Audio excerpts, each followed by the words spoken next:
Okay, got the fab. Come on, come on. Got it, got it, got it. Hell yeah. Oh, what a juicy 10k DPS. Oh, juicy, juicy, juicy.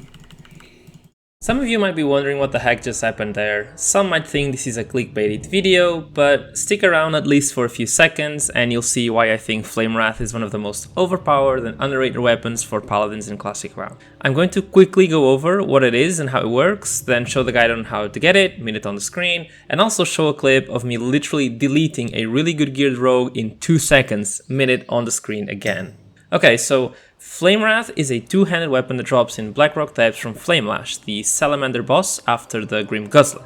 The weapon itself isn't that great, but its proc, that's a whole different story. It does a little bit of an AoE fire damage with a sapper animation, and then it gives you a reflect buff. So you may ask, well Tedj, what's so great about it? I'll tell you what's great about it, it freaking scales 1-to-1 with spell power. Yep, you heard that right, a reflect shield that lasts 15 seconds and has a 1-to-1 spell power ratio. And if you have Seal of Righteousness up, it has around 35% chance to proc. And the cherry on top of this, that buff is dynamic, which means you can swap weapons in combat after it procs, and the reflect damage will update. You can also wait until it procs and use your Zandarian hero charm, and it will also update it. I'm pretty sure you guys by now figured what this means for us Paladins, but if you haven't, hey, here's a fun clip I did with a rogue friend of mine.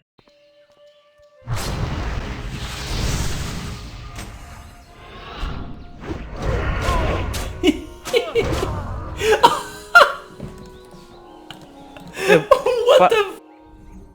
Let me start this one with a disclaimer. You can't really solo this boss. That's right, I know, it's sad and almost goes against the premise of my channel, but after a week of trying, I literally couldn't find any way. I searched for reset spots and kiting spots and I found a lot of them, but there aren't any that don't require you to spend an enormous amount of time clearing tons of trash. I'm talking like dozens of packs, and even then it's not sure that you'll be able to kill the boss. I also went way out of my way to make a fire resist set that still had damage, since his tiny adds do melee fire damage, and despite having 300 fire resists, with the only external buff being the UBRS mind control, even then I just didn't have the damage or sustain to take him down. So for the first time I've had to ask help from a friend, from a healer friend, but hey, Classic is meant to be a social game, am I right? And really, the point of this video is just getting the weapon and not doing any farming, so if you just do it with one other friend, you'll do 7 to 8 minute runs, which I think is pretty good. Anyway, you want to follow the same path as I'm doing in the video, like I did in the Hand of Justice farm, which by the way, Anchorage patch has been announced yesterday, so the price for the trinket will skyrocket. Check the guide on the tiny card in the top right side of this video to see the reason why it will go up and how you can do it alone. Right, so at this point, you want to wait until you leave combat and the mobs reset, otherwise they'll aggro on you through the roof. You can use Consecration to see the floor better, so you can do this jump, but basically, there's a tiny space where you'll fall down, so just jump over it and the same up here. Once you're down, you'll both need to use a lesser invisibility potion. They don't cost much, like 1 gold each in mats, but having them means you skip all the mobs in this corridor. After using it, you want to run straight through the corridor, and yes, many people ask me this, but you can indeed run literally on top of mobs while invisible from the potion. At the end, take a right turn into Golem Lord's area, and in here you should try avoiding mobs with Mind Soothe if running with a priest. And if not, just make sure you kill them before they run and aggro other mobs, or you'll be wasting a little bit of time, but it's not that big of a deal. I mean, you'll see that we actually pulled 3 by mistake, / their positioning, so even if you do, it's okay since the normal mobs die pretty quickly. Just have your priest or whoever you bring with you do some damage and you should be all good. Now, once you reach the next pack, the Fire Guard Destroyers, you have 2 choices. You can either kill them like we do, which takes about a minute and a half, or you can wait the same minute for the global potion cooldown and use a normal invisibility potion, which doesn't share a cooldown with a lesser. This would probably be faster, but those potions are more expensive, about 2 gold each. And these elementals might drop elemental fire that sells on average anywhere between 5 and 7 gold on EU and US realms, at least according to Nexus Hub. Amazing site, by the way, to check on prices without having to be in-game or near the auction house, and I'll leave a link in the description and the pinned comment below. So in the end, we chose to kill them, and we actually got a few of those elemental fires during our runs too. You can see here that my priest actually pulls aggro from me as his smite's back for raids, so he can do some pretty juicy damage, and I wasn't too bothered to actually put effort into making threat, so they die basically pretty quickly. I guess this is as good time as any to shamelessly plug my Twitch again. I actually didn't stream since my last video because I'm setting everything up, and I kind of like to be a perfectionist about these things, so the quality and experience is good both for me and whoever's watching. But I am going to start very soon, so make sure you follow me there to see me, agonizing about dying constantly in Marathon. I think I must have already something like 40 to 50 deaths in there, so yeah, the pain is real.